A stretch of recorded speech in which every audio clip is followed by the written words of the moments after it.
নমস্কাৰ আপুনি চাই আছে লাইভ আৱাৰ মই জয়ন্ত মাধৱ গোস্বামী আজি সুপাৰ সানডে আহমেদাবাদৰ টি20 বিশ্বকাপৰ ফাইনেলত আজি ভাৰত বনাম নিউজিলেণ্ড বিশ্বকাপ জ্বৰত আক্ৰান্ত সমগ্ৰ দেশ কোটি কোটি ভাৰতীয়ৰ আশীৰ্বাদ সূৰ্যকুমাৰ বাহিনীলৈ সকলোৰে আশা ক্ৰমাগত দ্বিতীয়বাৰলৈ বিশ্বকাপ দখল কৰিব টিম ইণ্ডিয়াই সবৰমতীৰ পাৰত বিশ্ব জয়ৰ লক্ষ্যৰে নামিব টিম ইণ্ডিয়া ফাইনেলত ভাৰতৰ সন্মুখত নিউজিলেণ্ডৰ প্ৰত্যাহ্বান ওয়াংখাৰেত শ্বাসৰুদ্ধকৰ সেমিত ইংলেণ্ডৰ বিৰুদ্ধে ৰোমাঞ্চকৰ জয়েৰে ফাইনেলত প্ৰৱেশ কৰে টিম ইণ্ডিয়া চতুৰ্থবাৰলৈ টি20 বিশ্বকাপৰ ফাইনেলত ভাৰত আইসিসি টি20ত নিউজিলেণ্ডক পৰাস্ত কৰি ক্ৰমাগত দ্বিতীয়বাৰলৈ টি20 বিশ্বকাপত ট্ৰফিত চুম্বনৰ সপোন টিম ইণ্ডিয়াৰ ইংলেণ্ডৰ বিৰুদ্ধে 253 ৰান সংগ্ৰহ কৰি প্ৰবল আত্মবিশ্বাসী টিম ইণ্ডিয়া সেমিত প্লেয়াৰ অফ দ্য মেচৰ সন্মান লাভ কৰি প্ৰবল আত্মবিশ্বাসী wicket keeper batter Sanju Samson আজি জয়ী হ'ব পাৰিলে কেইবাটা অভিলেখ গঢ়িব ভাৰতে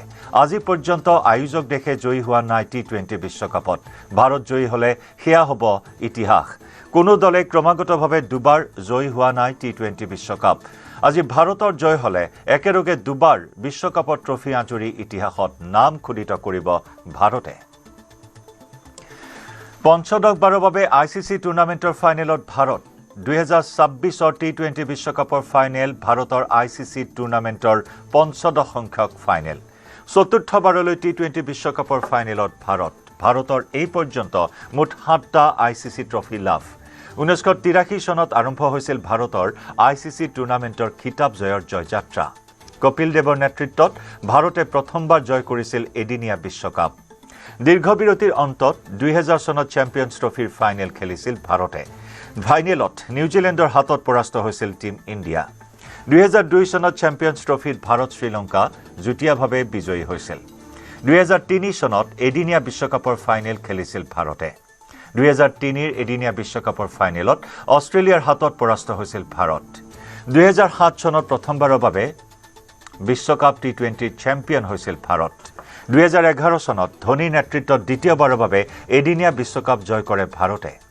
2013 চনত ভাৰতৰ চেম্পিয়ন্স ট্ৰফি লাভ 2014ত টি20 বিশ্বকাপৰ ফাইনেল খেলি শ্ৰীলংকাৰ হাতত পৰাস্ত হৈছিল ভাৰত 2017ত চেম্পিয়ন্স ট্ৰফি 2021 আৰু 23ৰ টেষ্ট চেম্পিয়নশ্বিপৰ ফাইনেল খেলিও খিতাপ জয়ৰ পৰা বঞ্চিত ভাৰত 2023ৰ এদিনীয়া বিশ্বকাপৰ ফাইনেলত পৰাস্ত হৈছিল ভাৰত 2024ৰ টি20 বিশ্বকাপ আৰু 2025ৰ চেম্পিয়ন্স ট্ৰফিৰ চেম্পিয়ন ভাৰত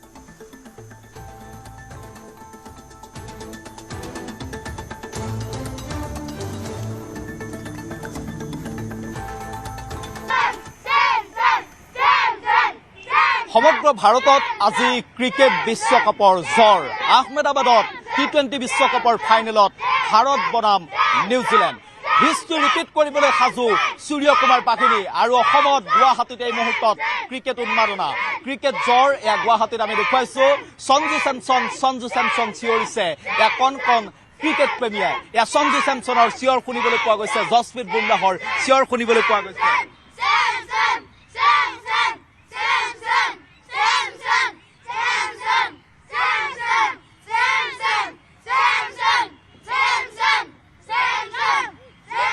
কোটি কোটি ভাৰতীয়ৰ অপেক্ষা 2024ৰ বাৰ্বাডোজৰ পুনৰাবৃত্তি হ'ব আজি আহমেদাবাদত নিউজিলেণ্ডক ঘৰৰ মাটিত পৰাস্ত কৰিব সূৰ্যকুমাৰ বাহিনী আৰু তাৰে আশাত আছে কাৰণ ইংলেণ্ডক যি ধৰণে ছেমিফাইনেলত পৰাস্ত কৰিছিল আৰু আজি ফাইনেলত নিউজিলেণ্ডক সেই ধৰণে পৰাস্ত কৰি পুনৰবাৰ ক্ৰমাগতভাৱে দ্বিতীয়বাৰলৈ বিশ্বকাপৰ খিতাপ ভাৰতে দখল কৰিব বুলি সকলো আশাবাদী আৰু কণ শিশুসকলো এনেদৰে আশাবাদী আৰু এনেদৰে উল্লাস দেখিবলৈ পোৱা গৈছে सैमसन और कौन अच्छा खेलेगा ईशान किसान और जसप्रीत बुमराह ठीक है एक हल्ला बोल होना पड़ेगा जसप्रीत बुमराह के नाम पे ठीक है जसप्रीत बुमराह बोलो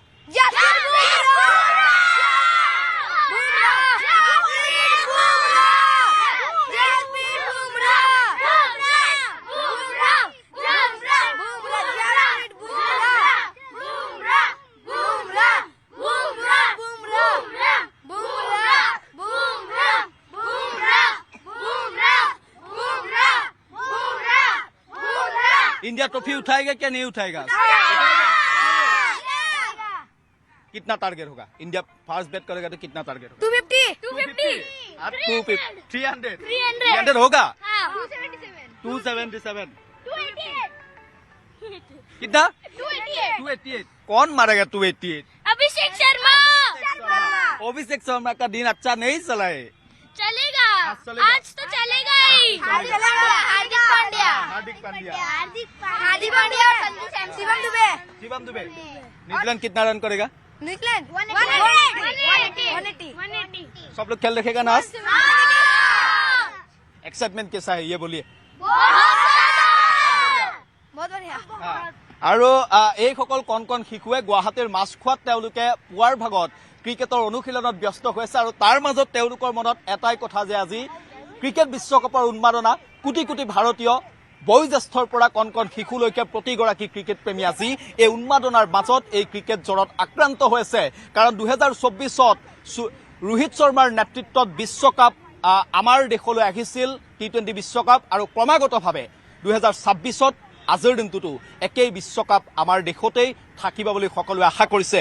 और कौन अच्छा खेलेगा आज ये बोलिए। वरुण चक्रवर्ती का क्या हुआ? सेमीफाइनल बहुत अच्छा नहीं गया, बहुत पिटाई किया, 64 रन पिटाया 64 रन पिटाया। आज क्या होगा? आज विकेट मिलेगा। कितना विकेट मिलेगा? अक्सर कल बहुत मारा था वो हाँ। पूरे के पूरे 3 विकेट लिया और एक स्टंप लिया अक्षर पटेल एक ही विकेट लिया 3 कैचिंग लिया 3 कैचिंग लिया। अक्षर पटेल का ये कैचिंग बहुत अच्छा लगा ना बाउंडर हाँ, में ये जो है, कैसे कैसे दिखाइए। करके शिवम दुबे दिया फेंका और एक प्लेयर आना पड़ेगा ना। शिवम दुबे कौन होगा? शिवम दुबे कौन होगा? अक्षर पटेल ये शिवम दुबे कौन होगा? ठीक है दिखाइए उधर रहो ना তেওঁলোকে এটা কেচ দেখাইছে যিটো কেচ আচলতে ছেমিফাইনেলত অক্ষৰ পেটেলে আয়ত্ব কৰিছিল বাউণ্ডেৰীত আৰু সেই কেচটোৱে এক প্ৰকাৰ মেটছখনৰ টাৰ্ণিং পইণ্ট আছিল। সেই ছেমিফাইনেলৰ মেটছখন পৰাজয়ৰ দিশে ভাৰত গৈ আছিল আৰু অক্ষৰ পেটেল আৰু শিৱম দুবে যিটো কেচ বাউণ্ডেৰীত আয়ত্ব কৰিছিল সেই কেচটোৱে যেন সেই মেটছখন ঘূৰাই দিছিল। চ' তো কি হ'ব আজি? ভালেই হ'ব। ইণ্ডিয়া জিকিব নে আজি? ইণ্ডিয়া জিকিব। কিমান ৰানত জিকিব? 7 কিমান? 238 238 मारेगा इंडिया। हो सकता है আজি বিজেপিৰ জন আশীৰ্বাদ যাত্ৰাৰ সপ্তম দিন। আজি 3 ঠাইত বিজেপিৰ জন আশীৰ্বাদ যাত্ৰা। মাৰ্ঘেৰিটা, ডিগবৈ আৰু মাকুমত চলিব বিজেপিৰ আশীৰ্বাদ যাত্ৰা। জনতাৰ আশীষ বিচাৰি জনতাৰ কাষলৈ যাব মুখ্যমন্ত্ৰী ডক্টৰ শৰ্মা। নিশা মুখ্যমন্ত্ৰীৰ বাবে অপেক্ষা কৰি থাকিল সহস্ৰ অনুৰাগীৰ মাজত এয়া ৰাইজৰ আশীৰ্বাদ বুটলিলে মুখ্যমন্ত্ৰী হিমন্ত বিশ্ব শৰ্মাই।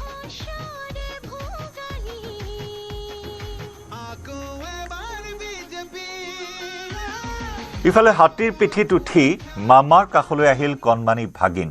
মামাই কৰমৰ্দন কৰিলে কণমানি ভাগিনক। আশীৰ্বাদ যাত্ৰাত মুখ্যমন্ত্ৰীক চাবলৈ এনেদৰে হেতা ওপৰা লাগিল ৰাইজৰ।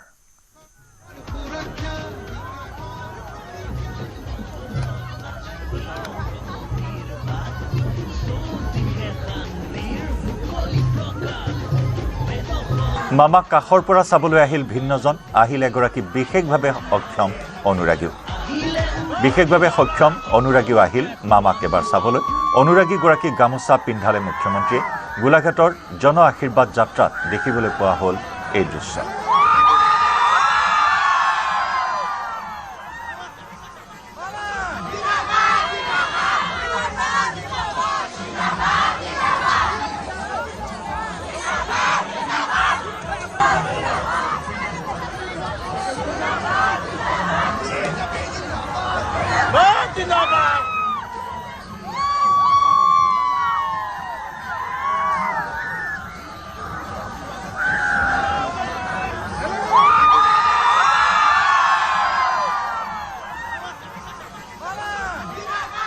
এইবাৰ মামাই নহয়, মামাক ভাগিনে মৰমতে দিলে ঘড়ী উপহাৰ।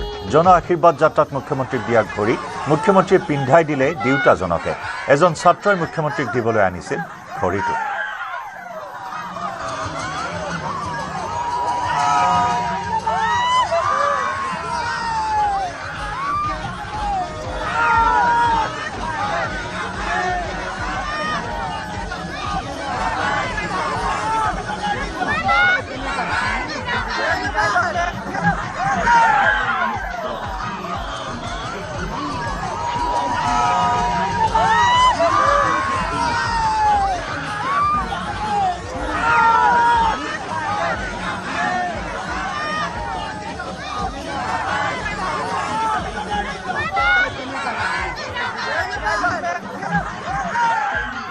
দিনে ৰাতিয়ে কাম কৰাৰ শক্তি ক'ৰ পৰা পায় মুখ্যমন্ত্ৰীয়ে জন আশীৰ্বাদ যাত্ৰাত মুখ্যমন্ত্ৰীয়ে দিলে বহুতৰে বাবে কৌতূহল হৈ থকা এই প্ৰশ্নৰ উত্তৰ শুনক কি ক'লে মুখ্যমন্ত্ৰীয়ে ৰাতিপুৱা এটা ডাঙৰ ভিটামিন খাওঁ কি ভিটামিন খাওঁ এইটো হৈছে ৰাইজৰ আশীৰ্বাদৰ ভিটামিন খাওঁ আৰু যেতিয়া ৰাইজৰ আশীৰ্বাদ থাকে সি সোনকালে ভাগৰি নাযায় কাম কৰিয়ে থাকিব দিনে ৰাতিয়ে কাম কৰি থাকিব মাত্ৰ আপোনালোকে আশীৰ্বাদ দিব মই ৰাতিপুৱা এটা ডাঙৰ ভিটামিন খাওঁ কি ভিটামিন খাওঁ এইটো হৈছে ৰাইজৰ আশীৰ্বাদৰ ভিটামিন খাওঁ আৰু যেতিয়া ৰাইজৰ আশীৰ্বাদ থাকে সি সোনকালে ভাগৰি নাযায় কাম কৰিয়ে থাকিব দিনে ৰাতিয়ে কাম কৰি থাকিব মাত্ৰ আপোনালোকে আশীৰ্বাদ দিব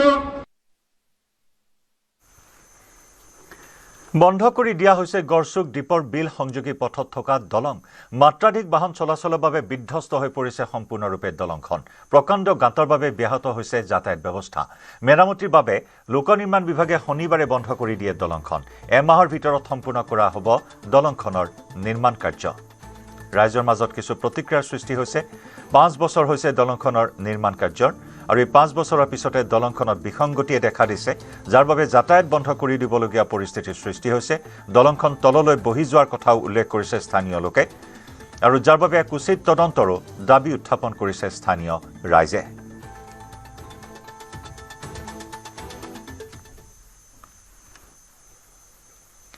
জ্ঞানশ্ৰী বৰাক চিনি নাপায় মৰিয়নী বিধায়ক ৰূপজ্যোতি কুৰ্মীয়ে ধুনীয়া ছোৱালী এজনী আহিছে বুলিহে শুনিছে হেনো বিধায়কজনে ৰাইজৰ দলৰ নে অজাপৰ সেয়াও গম নাপায় ৰূপজ্যোতি কুৰ্মীয়ে ধুনীয়া আৰু কথা ক'ব জানিলেই নিৰ্বাচনত জয়ী নহয় বুলি মন্তব্য ৰূপজ্যোতি কুৰ্মীৰ মৰিয়নী সমষ্টি ৰূপজ্যোতি কুৰ্মীৰ ভণ্টিৰে ভৰি আছে বুলিও মন্তব্য বিধায়কজনৰ ডক্টৰ জ্ঞানশ্ৰী বৰা ৰাইজৰ দলৰ প্ৰাৰ্থী ডক্টৰ জ্ঞানশ্ৰী বৰা সন্দৰ্ভত এই প্ৰতিক্ৰিয়া প্ৰকাশ কৰিছে ৰূপজ্যোতিৰ কুৰ্মীয়ে মৰিয়নী বিধায়ক ৰূপজ্যোতি কুৰ্মীৰ এই প্ৰতিক্ৰিয়া তেওঁ হেনো এজনী ধুনীয়া ছোৱালী অহা বুলিহে শুনিছে ৰাইজৰ দলৰ নে অসম জাতীয় পৰিষদৰ সেয়াও তেওঁ এতিয়াও গম পোৱা নাই ধুনীয়া আৰু কথা ক'ব জানিলে নিৰ্বাচনত জয়ী নহয় বুলি মন্তব্য ৰূপজ্যোতি কুৰ্মীৰ মৰিয়নী সমষ্টি ৰূপজ্যোতি কুৰ্মীৰ ভণ্টিৰে ভৰি থকা বুলিও মন্তব্য কৰে বিধায়কজনে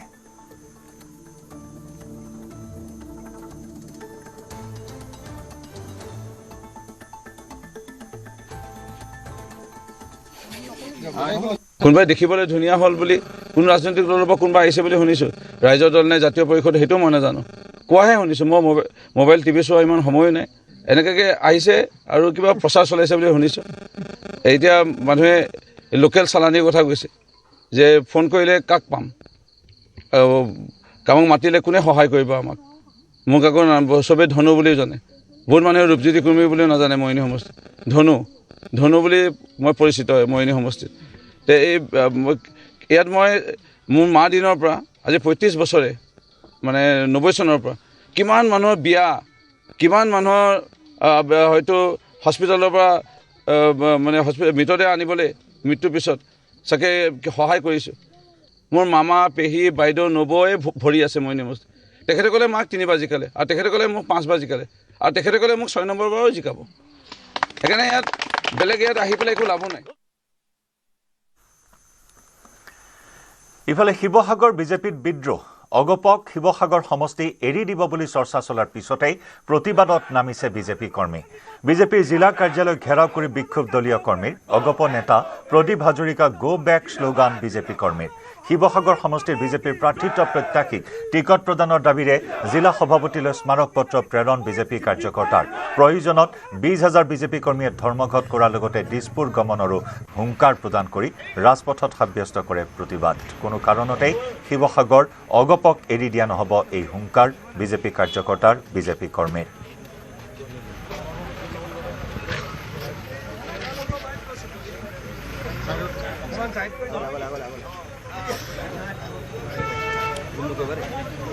শেহতীয়াকৈ চৰ্চা চলিছে যে প্ৰদীপ গগৈ অগপৰ প্ৰাৰ্থী হ'ব পাৰে শিৱসাগৰ সমষ্টিত এতিয়াও আসনৰ ভাগ বটোৱাৰা চূড়ান্ত হোৱা নাই এনডিএৰ মাজত অগপ বিজেপিৰ মাজত আসনৰ ভাগ বটোৱাৰা চূড়ান্ত হোৱা নাই কিন্তু তাৰ মাজতে কিছু ইংগিত দিয়া হৈছে যে শিৱসাগৰ এইবাৰ অগপক এৰি দিয়া হ'ব।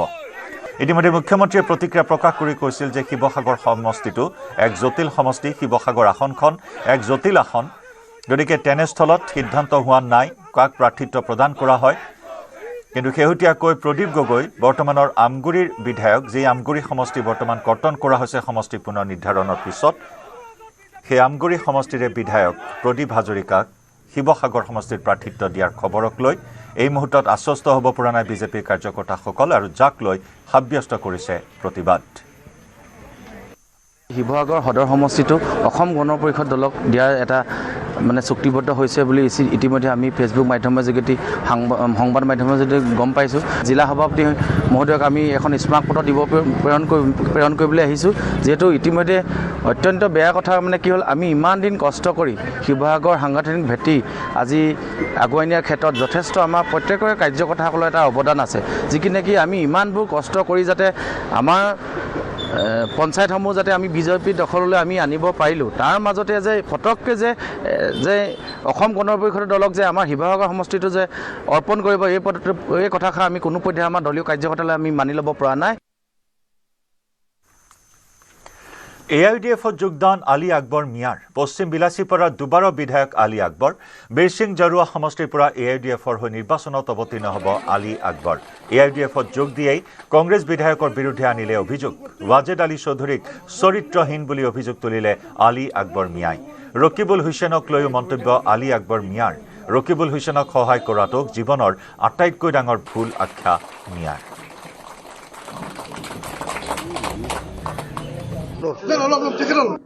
ভৱিষ্যত পৰিকল্পনা আৰু কি, এইটো মই মুখেদি ক'ব লাগিব নেকি? AIDFত জইন কৰিছোঁ, AIDF কৰিম, আৰু কংগ্ৰেছৰ যি দাদাগিৰি একদম মুচি শেষ কৰি দিবলৈ যি কৰিব লাগে চব।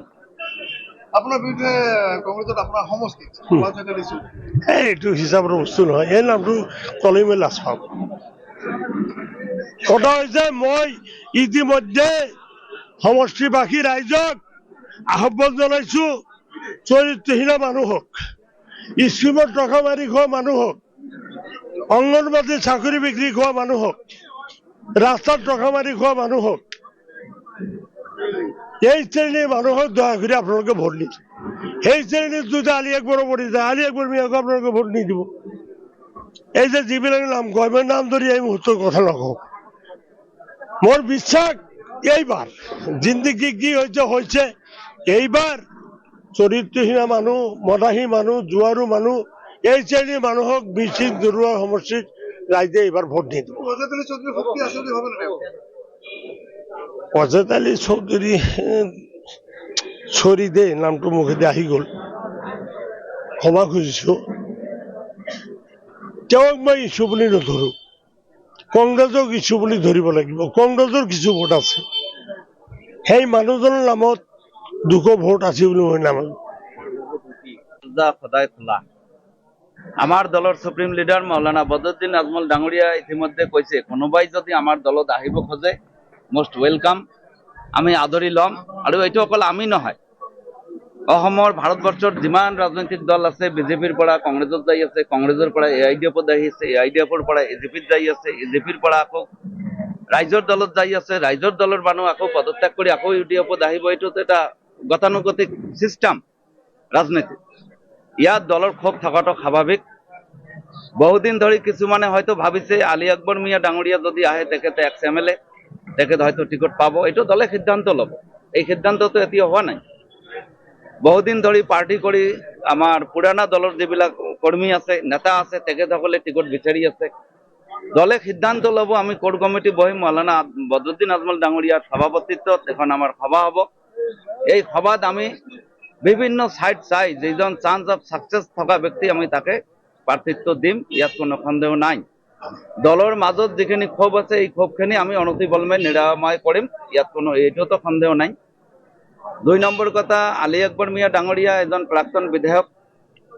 আজি বীৰসিং জিলা কমিটিৰ উদ্যোগত মৌলানা বদৰুদ্দিন আজমল ডাঙৰীয়াৰ নিৰ্দেশত আজি এটা থুলমূলকৈ জইনিং কাৰ্যসূচী মোৰ বাসভৱনত অনুষ্ঠিত হ'ল। তাত আমি জিলা পৰিষদৰ সভানেত্ৰী ফৰিদা ইয়াছমিনকো আমাৰ দলত AIDF দলত যোগদান কৰি ল'লোঁ। অনাগত দিনত মৌলানা বদৰুদ্দিন আজমল ডাঙৰীয়া আহিলে আমি ঠিক বিচিং জৰুৱা জিলা কমিটিৰ অন্তৰ্গত এখন ডাঙৰ ৰাজহুৱা সভা কৰি সেইদিনা আকৌ পঞ্চায়তৰ প্ৰতিনিধি হাজাৰ হাজাৰ শ শ মানুহ সেইদিনা কংগ্ৰেছ আৰু অন্য দল ত্যাগ কৰি IDFত যোগদান কৰিব। সেইদিনা আপোনালোক গম পাব আৰু এই প্ৰতিবাদবিলাক নাথাকে।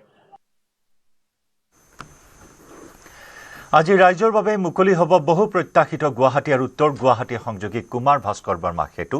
নতুন দলং ৰাইজৰ বাবে মুকলিৰ প্ৰাক সন্ধিয়া উত্তৰ গুৱাহাটী দেখিবলৈ পোৱা হ'ল ব্যাপক উৎসাহ। কুমাৰ ভাস্কৰ বৰ্মা সেতু মুকলিৰ আনন্দত উত্তৰ গুৱাহাটীত উলিওৱা হয় ধন্যবাদ যাত্ৰা। শ শ বিজেপি কৰ্মীৰ লগতে সহস্ৰাধিক স্থানীয় লোকে পৰিভ্ৰমণ কৰে দলংখন। মুখ্যমন্ত্ৰী হিমন্ত বিশ্ব শৰ্মাক ধন্যবাদ জ্ঞাপন কৰিবলৈ এনেদৰে উপস্থিত হ'ল বিজেপি কৰ্মীসকলো।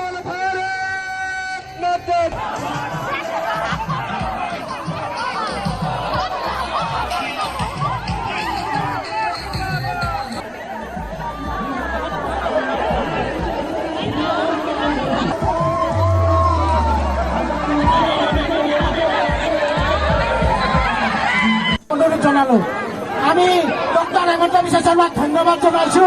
তেখেতে আমাক এই পদত আমাক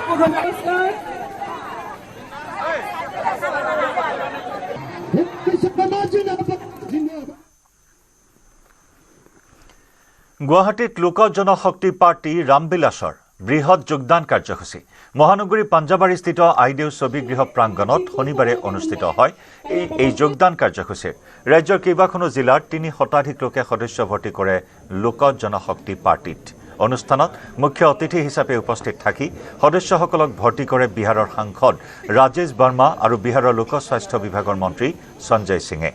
নিৰ্বাচনৰ পূৰ্বে অসমৰ দলটোৰ জ্যেষ্ঠ নেতা চিৰাগ পাছোৱান উপস্থিত থাকি বৃহৎ যোগদানৰ কাৰ্যসূচী কৰাৰ লগতে বহুকেইটা কাৰ্যসূচীত অংশগ্ৰহণ কৰিব বুলি জানিবলৈ দিয়ে দলটোৰ নেতৃত্বই।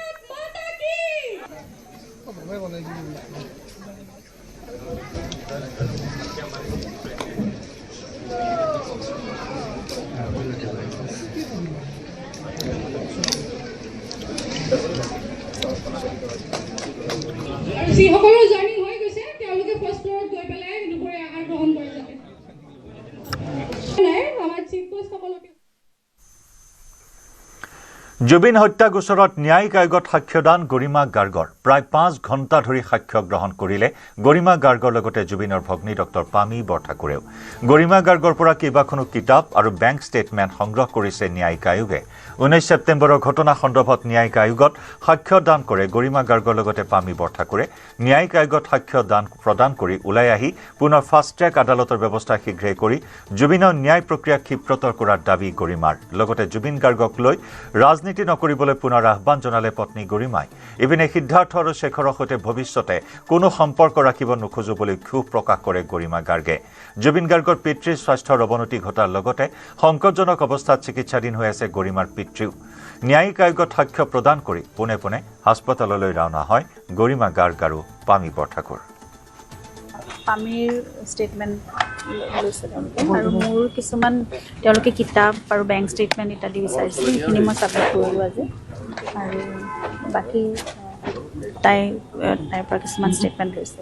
19 ছেপ্টেম্বৰৰ ঘটনা সংক্ৰান্তত যোনখিনি মই জানো বা সেই কথাখিনি তেওঁলোকে সুধিলে আৰু ষ্টেটমেণ্টত তাৰ আগৰ দাদাৰ লগত কিবাকিবি তেনেকুৱাখিনি কথাই যোনখিনি গুৰুত্বপূৰ্ণ আৰু ক'লোঁ যোনখিনি মই জানো, যোনখিনি ক'বলগীয়া ক'লোঁ সিমানেই।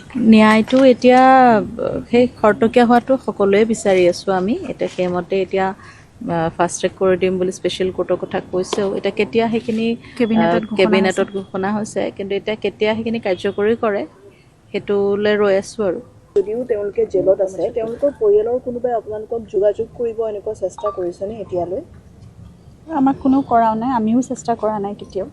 কিন্তু সন্দীপনৰ মাক দেউতাক যিহেতু আমাৰ খুৰা-খুৰী, গতিকে ঘটনাটো ঘটি যোৱাৰ পিছত তেওঁলোক আমাৰ ঘৰলৈ 3বাৰমান আহিছে আৰু এতিয়া বিশেষভাৱে একো কথা হোৱা নাই পিছে তেওঁলোকৰ লগত।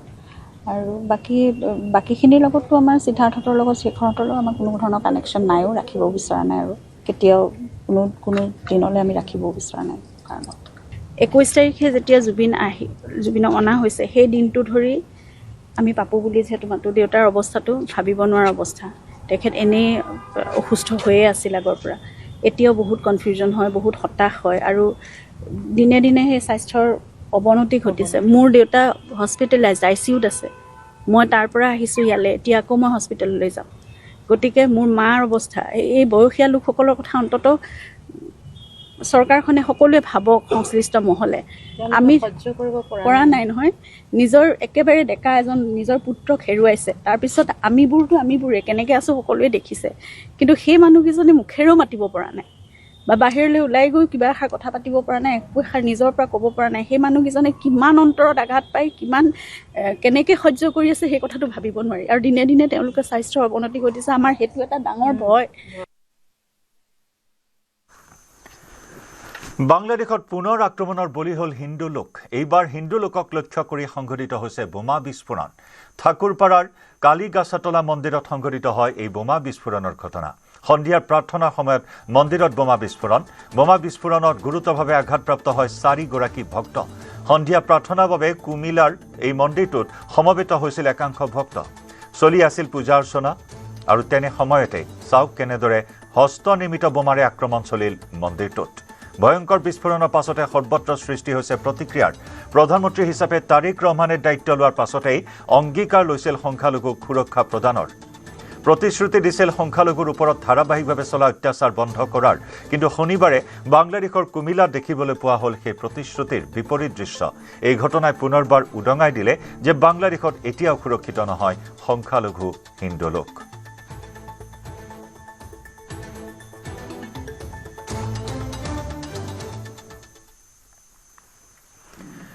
পশ্চিমবংগ চৰকাৰক কঠোৰ সমালোচনা ৰাষ্ট্ৰপতি দ্ৰৌপদী মুৰ্মুৰ।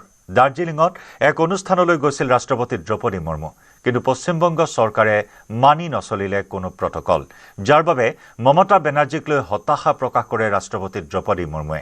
আনহাতে অনুষ্ঠানৰ বাবে পূৰ্বে ঠিক কৰি থোৱা স্থানো হঠাতে সলনি কৰে পশ্চিমবংগ প্ৰশাসনে, যি কথাই ৰাষ্ট্ৰপতিগৰাকীক এবাৰো নজনালে বুলিও আক্ষেপ প্ৰকাশ কৰে দ্ৰৌপদী মুৰ্মুৱে। ৰাষ্ট্ৰপতিয়ে যদি কোনো স্থান ভ্ৰমণ কৰে তেন্তে মুখ্যমন্ত্ৰী আৰু মন্ত্ৰীসকলো আহিব লাগে, কিন্তু মমতা বেনাৰ্জী এবাৰলৈও নাহিল, যাক লৈ দুখ প্ৰকাশ কৰে ৰাষ্ট্ৰপতি দ্ৰৌপদী মুৰ্মুৱে। ৰাষ্ট্ৰপতিগৰাকীয়ে কয়, ময়ো বংগৰ কন্যা, মমতা মোৰ ভনীৰ দৰে। মোৰ ওপৰত খং উঠিছিল নেকি নাজানো, সেইবাবে হয়তো এনে হ'ল। পূৰ্বে নিৰ্ধাৰিত স্থানত অনুষ্ঠানটো হ'লে ভাল আছিল বুলিও আক্ষেপ প্ৰকাশ কৰে ৰাষ্ট্ৰপতিয়ে। বহল পৰিসৰৰ স্থানডোখৰত সভাখন পাতিবলৈ প্ৰশাসনে অনুমতি নিদিয়াটো দুখ প্ৰকাশ কৰে ৰাষ্ট্ৰপতি মুৰ্মুৱে। বহল পৰিসৰৰ স্থানক বাদ দি মানুহ অহাটো কঠিন ঠাইত সভা পতাক লৈ প্ৰকাশ কৰে উদ্বেগ। হয়তো ৰাজ্য চৰকাৰে আদিবাসীসকলৰ কল্যাণ নিবিচাৰে, সেয়ে তেওঁলোকক ইয়ালৈ অহাত বাধা দিবৰ বাবে এনে কৰাৰ অভিযোগ ৰাষ্ট্ৰপতি দ্ৰৌপদী মুৰ্মুৰ। প্ৰথম অৱস্থাত এই অনুষ্ঠানটো দাৰ্জিলিঙৰ ফান্সিডোৱাৰ বিধাননগৰত অনুষ্ঠিত হোৱাৰ কথা আছিল। পাছত শিলিগুৰিৰ উপকণ্ঠ অঞ্চলৰ বাগডোগৰাৰ গোসাইপুৰলৈ স্থানান্তৰ কৰা হয়, যাক লৈ তীব্ৰ আক্ষেপ প্ৰকাশ কৰে ৰাষ্ট্ৰপতিগৰাকীয়ে। वहाँ का स्थिति थोड़ा इतना मुझे अच्छा नहीं लगा, तो मैंने सोचा जाके देखे। यहाँ तो बहुत अच्छा है, इतना बड़ा फील्ड है, यहाँ तो इतने सारे लोग आ सकते हैं, लेकिन पता नहीं क्या हुआ, क्या मन में समाया है उनका, वो जाने।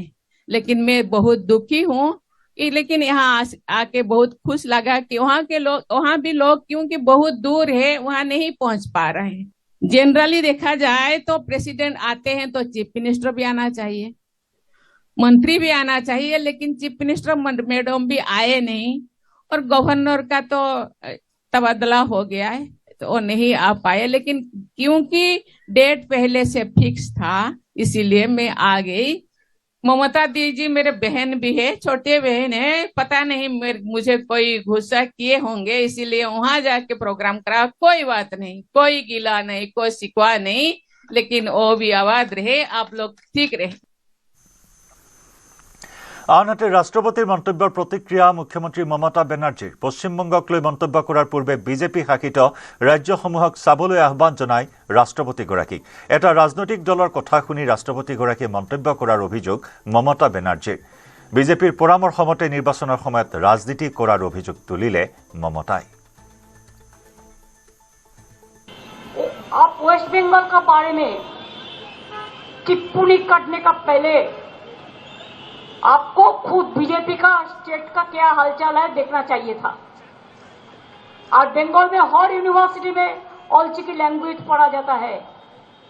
क्या आपका पता है? ऑलचिकी के लिए डिक्शनरी निकाला है, आपका पता है? हम थोड़ा जो बोला एक अपॉइंटमेंट मांग लीजिए और हमारा रिपोर्ट कार्ड और महिला लोगों को भेज के, जो ट्राइबल एससी लीडर है सबको भेज के एक टीम बना के उनका पास देके आइए, उनका जानकारी के लिए। खाली वन पॉलिटिकल पार्टी का बात सुन के कुछ कहना ठीक नहीं है, सबको बात सुनना है।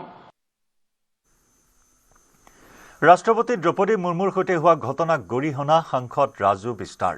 বংগত ৰাষ্ট্ৰপতিক অসন্মান কৰাৰ অভিযোগ সাংসদজনৰ। বংগত জনজাতীয় সাংসদক মাৰপিট কৰাৰ অভিযোগ তোলে সাংসদজনে। পশ্চিমবংগত বিৰোধী নেতা নিৰাপদ নহয়, সাধাৰণ লোকো নিৰাপদ নহয়, কিয়নো আইন শৃংখলা নাই পশ্চিমবংগত। মমতাই যি কয় সেয়াই চূড়ান্ত আইন হৈ পৰে। আৰক্ষী আৰু প্ৰশাসনে টিএমচিৰ কেডাৰ হিচাপে কাম কৰে। পশ্চিমবংগক অঘোষিত বাংলাদেশলৈ ৰূপান্তৰিত কৰা হৈছে। এই মন্তব্য সাংসদ राजू बिस्टार। यहाँ बंगाल में तो राष्ट्रपति का अपमान होता है, इससे पहले भी हुआ है। आदिवासी सांसद को पीटा जाता है, ओपोजिशन के नेता यहाँ सुरक्षित नहीं है, बंगाल की 10 करोड़ जनता ही सुरक्षित नहीं है, क्योंकि यहाँ लॉ एंड ऑर्डर है ही नहीं। यहाँ जो ममता कहते हैं वही ऑर्डर बन जाता है, और यहाँ महिला सुरक्षित नहीं है, और पुलिस और प्रशासन टीएमसी के कैडर के रूप में काम करता है। तो ऐसी जो बंगाल की स्थिति है, ये तो अघोषित बांग्लादेश बना चुके हैं टीएमसी वाले। ऑफिशियली घोषणा मुझे लगता है 26 के चुनाव के बाद करने के लिए वेट कर रहे हैं, लेकिन 2026 में ऐसा नहीं होगा। मोदी जी के नेतृत्व में यहाँ बदलाव परिवर्तन होगा। আজি প্ৰকাশ নকৰে ৰাজ্য দলৰ প্ৰাৰ্থী তালিকা। মিত্ৰতাৰ আশা এতিয়াও এৰি দিয়া নাই অখিল গগৈয়ে। পূৰ্বে অখিল গগৈয়ে আজি প্ৰাৰ্থী তালিকা ঘোষণা কৰাৰ কথা কৈছিল। আজি মিত্ৰতাক লৈ ৰাজ্য দলে শেষৰখন দলীয় বৈঠক অনুষ্ঠিত কৰিব।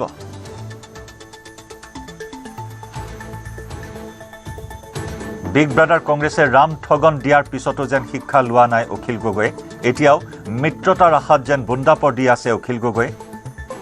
অখিল গগৈৰ ডেডলাইন, সেই ডেডলাইন উফৰি গৈছে। বিগ ব্ৰাদাৰ কংগ্ৰেছে উফৰাই পেলাইছে অখিল গগৈৰ কেইবাটাও ডেডলাইন, আৰু সেই ডেডলাইন উফৰি যোৱাৰ পিছতো এতিয়াও মিত্ৰতাৰ আশা বাদ দিয়া নাই অখিল গগৈয়ে। কাজিৰঙাত বাহৰ পাতি থকা অখিল গগৈয়ে মিত্ৰতা বিচাৰি হাহাকাৰ কৰি ফুৰিছে।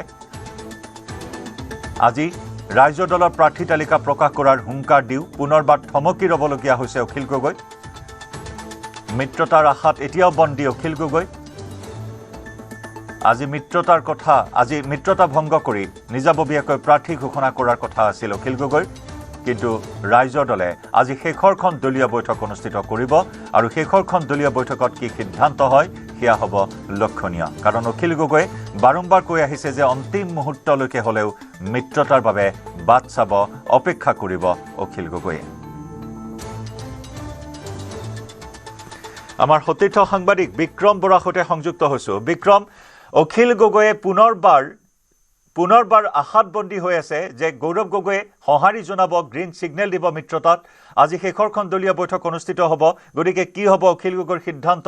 মুখ্যমন্ত্ৰীয়ে কোৱাৰ দৰেই অন্তিম মুহূৰ্তলৈকে আত্মসমৰ্পণৰ বাবে বাট চাব নেকি অখিল গগৈয়ে? অজয়ন্ত, প্ৰথম কথা হৈছে চাওক, মিত্ৰতাৰ আশাটো অখিল গগৈয়ে এতিয়াও এৰি দিয়া নাই। যিগৰাকী অখিল গগৈয়ে কেমেৰা দেখিলেই মুখ খোলে, যিগৰাকী অখিল গগৈয়ে সমষ্টিৰ অলিয়ে গলিয়ে ঘূৰি ফুৰি অসমৰ বিভিন্ন প্ৰান্তত নিৰ্বাচনী প্ৰচাৰ চলাই ঘূৰি ফুৰিছিল, সেইগৰাকী অখিল গগৈ কিন্তু বিগত 2টা সপ্তাহে কাজিৰঙা অৰ্কিড পাৰ্কত এক প্ৰকাৰ বন্দী হৈ থাকিবলগীয়া হৈছে। কাজিৰঙা অৰ্কিড পাৰ্কৰ পৰা অসমৰ অন্য প্ৰান্তলৈ অখিল গগৈ যাব পৰা নাই। এটা কাৰণে যাব পৰা নাই, মিত্ৰতাৰ এই যিখন নাটক, এই নাটকখনৰ কাৰণে যাব পৰা নাই। এটা দিন পূৰ্বে অখিল গগৈয়ে যদিও ক'লে যে সৰ্বশেষ চেষ্টাও ব্যৰ্থ, অখিল গগৈয়ে মিত্ৰতা ভংগৰ কথা এক প্ৰকাৰ ঘোষণা কৰিলে, কিন্তু এতিয়াও অখিল গগৈ মিত্ৰতাৰ যিটো আশা, সেই আশাটোত যেন ক'ৰবাত বন্দী হৈ আছে। এই মুহূৰ্ততো 99% নাইকিয়া হৈ গ'লেও 1% যিটো আশা আছে, সেই 1% আশাটো কিন্তু অখিল গগৈয়ে ধৰি ৰাখিছে।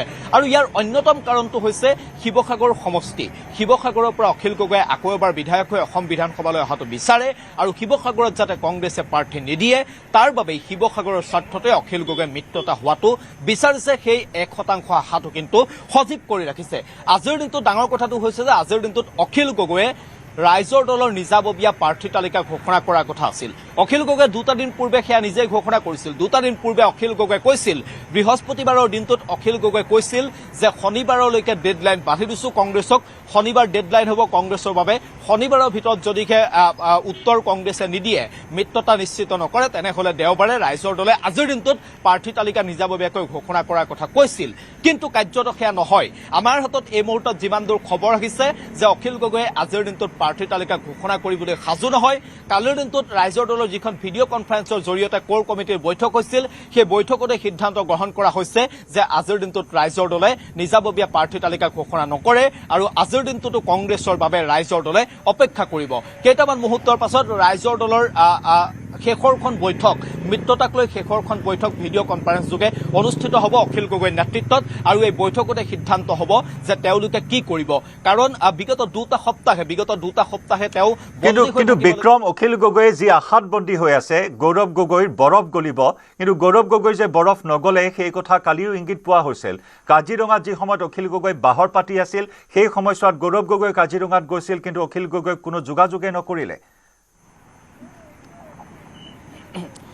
চাওক, গৌৰৱ গগৈ আৰু অখিল গগৈ কাজিৰঙা অৰ্কিড পাৰ্কত যিসমূহ নাটক আছিল, সাবতা সাবতি, এইসমূহ যেন এক প্ৰকাৰ নাটক আছিল। সেয়া স্পষ্ট হ'ল যে গৌৰৱ গগৈ বৰফ গলিব বুলি অখিল গগৈ ভাবি আছে, কিন্তু অখিল গগৈ গৌৰৱ গগৈ যে বৰফ গলাব নোৱাৰে সেয়া নিশ্চিত হৈছে। সেয়া লুৰিণজ্যোতি গগৈ, APHLC, CPIM তেওঁলোকৰ সৈতে যিখন সংবাদমেল সম্বোধন কৰিছিল, সেই সংবাদমেলখনতো স্পষ্ট হৈছিল। আৰু কালিৰ দিনটোত গৌৰৱ গগৈ কাজিৰঙালৈ গ'ল। কাজিৰঙা অৰ্কিড পাৰ্কত গৌৰৱ গগৈ আছে, আৰু তাৰ পৰা প্ৰায় 1 কিলোমিটাৰ নিলগত থকা এখন ৰেষ্টুৰেণ্টত কিন্তু গৌৰৱ গগৈ মন্তব্য দিছে, গৌৰৱ গগৈ খাদ্য গ্ৰহণ কৰিছে। তাৰ পাছতো কাজিৰঙাত কিন্তু অখিল গগৈ গৌৰৱ গগৈ সাক্ষাৎ কৰা নাই। অৰ্থাৎ ইয়াৰ পৰা নিশ্চিত হৈ গৈছে যে গৌৰৱ গগৈ যিমানখিনি গুৰুত্ব দিব লাগে অখিল গগৈক সিমানখিনি গুৰুত্বও দিয়া নাই। গৌৰৱ গগৈয়ে অখিল গগৈক তিলমানো গুৰুত্ব দিব লাগে বুলি ভবা নাই, কাৰণ অখিল গগৈ নিজে আকুৰগোজ হৈ আছিল। 2টা সমষ্টিক লৈ অখিল গগৈ আকুৰগোজ হৈ আছিল। 3গৰাকী মহিলা কংগ্ৰেছৰ প্ৰাৰ্থীয়ে এই গোটেই মিত্ৰতাটোত গণ্ডগোল লগালে। গতিকে গৌৰৱ গগৈয়ে গোটেইখিনি ভাবি লৈছে যে অখিল গগৈ ইমান গুৰুত্ব দি লাভ নাই আৰু অখিল গগৈৰ সৈতে মিত্ৰতা কৰি লাভ নাই। গতিকে গৌৰৱ গগৈ সিদ্ধান্ত লৈ লৈছে, লুৰিণজ্যোতি গগৈ, সুপ্ৰকাশ তালুকদাৰ, মনোৰঞ্জন তালুকদাৰৰ যিটো CPIM আছে, CPIM দল, বাওঁপন্থী দল, লগতে APHLC, জননীতি কাঠাৰৰ, এইকেইটা দলৰ সৈতে মিত্ৰতা কৰিব। ৰাইজৰ দলক আউট কৰি দিছে। তাৰ পিছতো কিন্তু ৰাইজৰ দলৰ সভাপতি অখিল গগৈ নিজেই পুনৰ এবাৰ শিৱসাগৰ সমষ্টিৰ পৰা বিধায়ক হৈ অহাৰ স্বাৰ্থত এই মুহূৰ্তত আশাত বন্দী হৈ আছে। আৰু আটাইতকৈ ডাঙৰ কথাটো হৈছে যে কথা দি কথা ৰাখিব পৰা নাই, কেৱল মাত্ৰ আশাত বন্দী হৈ থকাৰ বাবেই অখিল গগৈ বৃহস্পতিবাৰৰ দিনটোতে ঘোষণা কৰিছিল শনিবাৰ ডেডলাইন হ'ব। ইতিমধ্যে অখিল গগৈ ডেডলাইন গগৈ হিচাপে পৰিচিত হৈ গৈছে। শনিবাৰ ডেডলাইন হ'ব বুলি পুনৰ এটা ডেডলাইন বান্ধি দিছিল, আৰু সেই ডেডলাইনো কালিৰ দিনটোত উকলি গ'ল। গৌৰৱ গগৈ কোনো গুৰুত্ব নিদিলে, গৌৰৱ গগৈ কোনো ধৰণৰ উত্তৰ নিদিলে, আৰু তাৰ পাছত আজিৰ দিনটোত প্ৰাৰ্থী তালিকা ঘোষণা কৰাৰ কথা আছিল, কিন্তু আজিৰ দিনটোতো প্ৰাৰ্থী তালিকা ঘোষণা কৰিবলৈ এই মুহূৰ্তলৈ সাজু নহয় অখিল গগৈ। এতিয়া কথাটো হ'ল যে অখিল গগৈ যিটো ডেডলাইনৰ ওপৰত ডেডলাইন, সেই ডেডলাইনৰ ওপৰত ডেডলাইন আৰু পত্ৰ লিখা, এই পত্ৰ আৰু ডেডলাইনৰ ওপৰত ডেডলাইনে যেন অখিল গগৈলৈ ক'ৰবাত যেন বিপদ মাতি লৈ আনিলে, আৰু গৌৰৱ গগৈয়ে ক'ৰবাত যেন অখিল গগৈক উফৰাই পেলাই দিলে। জয়ন্ত। হয় বিক্ৰম, ধন্যবাদ জ্ঞাপন কৰিছোঁ আপোনাক। গতিকে দুৰ্বলতা প্ৰকাশ কৰিছে অখিল গগৈয়ে, নিজৰ দুৰ্বলতা প্ৰকাশ কৰি শিৱসাগৰৰ আসনত সদায় সুৰক্ষিত হৈ ৰখাৰ স্বাৰ্থত আৰু পুনৰ আশাত বন্দী হৈছে অখিল গগৈ যে সেউজ সংকেত লাভ কৰিব মিত্ৰতাক লৈ। তাৰ বাবে থমকি ৰ'বলগীয়া হৈছে আকৌ এবাৰ অখিল গগৈ। তালিকা ঘোষণা কৰিও পুনৰ থমকিল অখিল।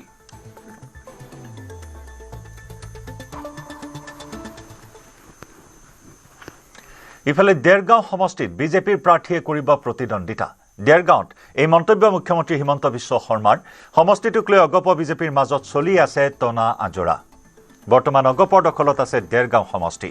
স্পষ্ট হ'ল প্ৰাৰ্থিত্ব নাপায় বিধায়ক ভৱেন্দ্ৰ নাথ ভৰালীয়ে, য'ত মুখ্যমন্ত্ৰীৰ জন আশীৰ্বাদ যাত্ৰাত অংশগ্ৰহণ কৰি এই ইংগিত প্ৰদান কৰিলে, য'ত সংকল্প যাত্ৰাৰে দেৰগাঁও সমষ্টিক কোনোপধ্যে অগপই এৰি নিদিয়াৰ সংকল্প লৈছে। তেনে সময়তে মুখ্যমন্ত্ৰীৰ কথাত স্পষ্ট হ'ল যে এইবাৰ দেৰগাঁৱৰ অগপ বিধায়ক ভৱেন্দ্ৰ নাথ ভৰালীয়ে নাপাব টিকট। এইবাৰ বিজেপি দখললৈ যোৱাৰ সম্ভাৱনা দেৰগাঁও সমষ্টি।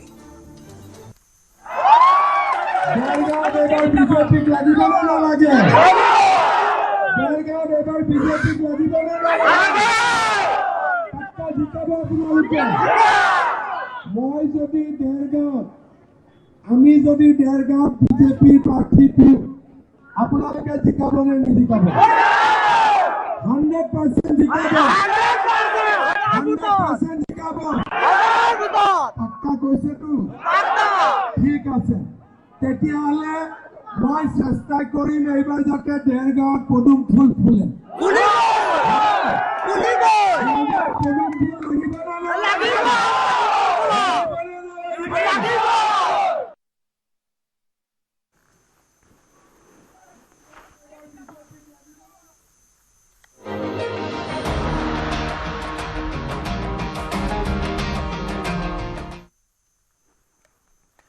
আজি আন্তঃৰাষ্ট্ৰীয় নাৰী দিৱস নাৰীৰ সফলতা উদযাপনৰ লগতে লিংগ বৈষম্য দূৰ কৰাৰ বাৰ্তাৰে প্ৰতি বছৰে 8 মাৰ্চৰ দিনটোত পালন কৰি অহা হৈছে আন্তঃৰাষ্ট্ৰীয় নাৰী দিৱস 1975 চনত ৰাষ্ট্ৰসংঘই এই দিনটোক আনুষ্ঠানিক স্বীকৃতি দিছিল নাৰীৰ অধিকাৰ ন্যায় আৰু সবলীকৰণৰ বাবে যুঁজ দিয়াৰ এক বিশেষ দিন হিচাপে পালন কৰা হয় নাৰী দিৱস 1911 চনৰ পৰা এই বিশেষ দিনটোক স্বীকৃতি প্ৰদান কৰা হয় সমাজত নাৰী পুৰুষৰ সমতা স্থাপনেৰে বৈষম্য দূৰ কৰা আৰু নাৰীৰ প্ৰগতি নিশ্চিত কৰাৰ উদ্দেশ্যে এই বিশেষ দিনটো পালন কৰি অহা হৈছে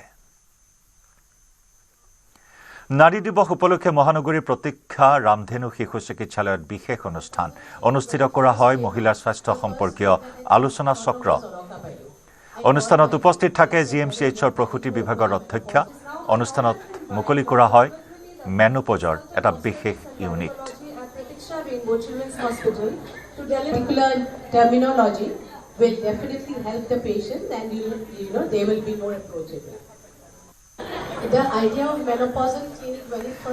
বোকাখাটত নাৰী শক্তিৰ জয়যাত্ৰা পুৰুষৰ সমানে বেটাৰী ৰিক্সাৰ হেণ্ডেলত ধৰিছে মহিলাই নাৰী দিৱসৰ মূল উদ্দেশ্যৰ যেন সাৰ্থকতা দেখিবলৈ পোৱা হ'ল বোকাখাটত পুৰুষৰ সৈতে কান্ধত কান্ধ মিলাই মহিলাই অৱতীৰ্ণ হৈছে জীৱন যুদ্ধত এই ৰিক্সা চলাই স্বাৱলম্বী হোৱাৰ সপোন বোকাখাটৰ কেইবাগৰাকীও মহিলাৰ এইসকল মহিলাই সমাজৰ সকলো বাধা নেওচি পোহপাল দিছে পৰিয়ালক নাৰীসকলৰ বাবে তেওঁলোক অনুপ্ৰেৰণাৰ উৎস নিজৰ কামক লৈ প্ৰবল আত্মবিশ্বাসী এইসকল মহিলা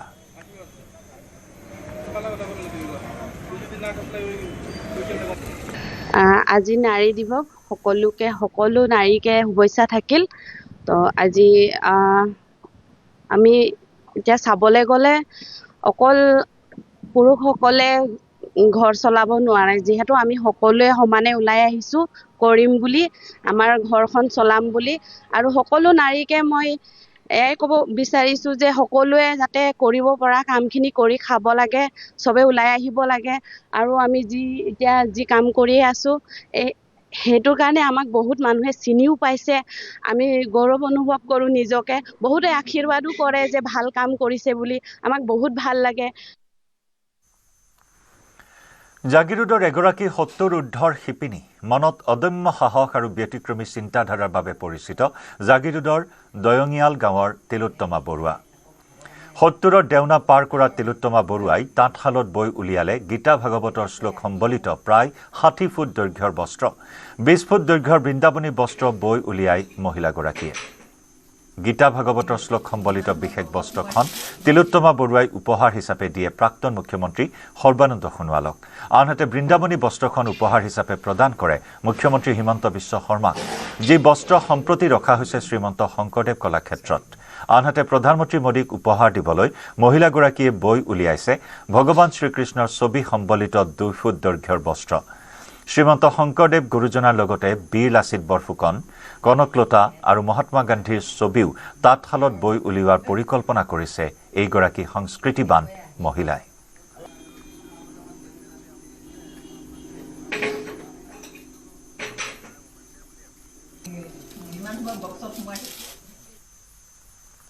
মই 11 চনৰ পৰাই বৃন্দাবনী বস্ত্ৰ গীতা ভাগৱত আৰু কৃষ্ণ ফটো এইবিলাক মই বনাই দিয়া হ'ল কিন্তু এতিয়া মোৰ আৰু আছে কৰিম বুলি ভাবি আছোঁ আৰু এতিয়া মই অসুবিধাৰ কাৰণে মানে বস্তুখিনি ঠিক কৰি ল'ব পৰা নাই 50-60 ফুট হ'ব লাগে আৰু বৃন্দাবনীখন 20 ফুট কৃষ্ণখন 2 ফুট বৈ লোৱাখিনি হিমন্তক দিয়া তেওঁ কলাক্ষেত্ৰত এইখিনি সুৰক্ষিত কৰি থৈছে।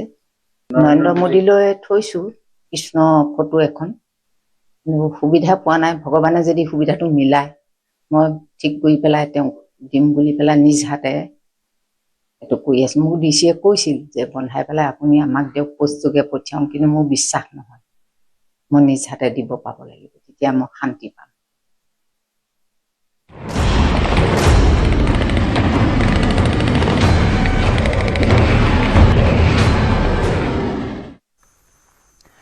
ইৰাণক মুক্ত কৰিব বিচাৰে ইজৰাইলে। ইৰাণৰ বিভক্ত কৰা ইজৰাইলৰ লক্ষ্য নহয়, স্পষ্ট কৰি দিলে ইজৰাইলৰ প্ৰধানমন্ত্ৰী বেঞ্জামিন নেতান্যাহুৱে। সততাৰ সময় সমাগত, স্বৈৰাচাৰী শাসনৰ পৰা মুক্তি এতিয়া আপোনালোকৰ ওপৰত নিৰ্ভৰ কৰিছে।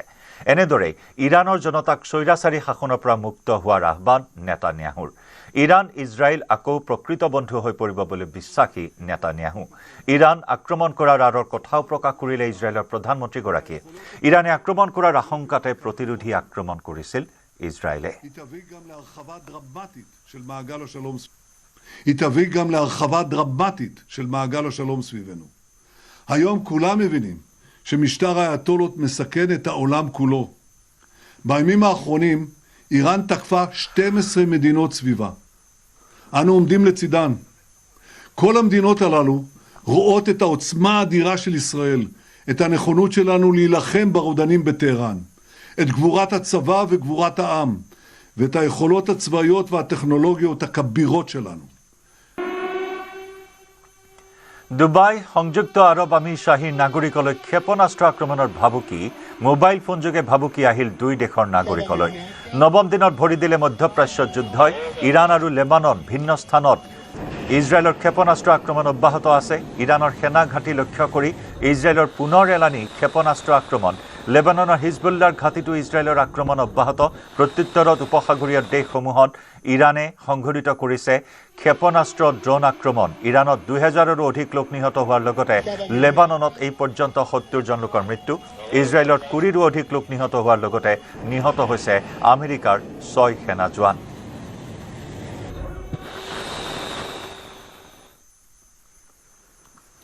শনিবাৰৰ পৰা দুদিনীয়া কাৰ্যসূচীৰে নগাঁৱৰ বেবেজিয়াত অনুষ্ঠিত হৈছে ৰোডঘাই বেবেজিয়াৰ নাট সমাৰোহ। দুদিনীয়া ব্যতিক্ৰমী নাট সমাৰোহৰ প্ৰথমটো দিনৰ কাৰ্যসূচী অনুসৰি বেবেজিয়াৰ পথাৰৰ মাজত মঞ্চস্থ হয় বিশিষ্ট নাট্যকাৰৰ কেইবাখনো নাটক। শব্দযন্ত্ৰ ব্যৱহাৰ নকৰাকৈ ৰ'দৰ পোহৰত মঞ্চস্থ হোৱা নাটকেইখন হৈছে চন্দ্ৰজ্যোতি সংঘৰ ৰং বেৰং, জ্যোতি ৰংগমঞ্চৰ অগ্ৰাহ্য, ঐকান্তিক সাংস্কৃতিক গোষ্ঠীৰ কোন পথৰ পথিক আৰু তেজপুৰৰ বান থিয়েটাৰৰ তেতুন তামুলী। অৰিহণা নাট্যগোষ্ঠীৰ নগাঁৱৰ বনফুল বকুল, ৰোডঘাই বেবেজিয়াৰ দৰখাস্ত।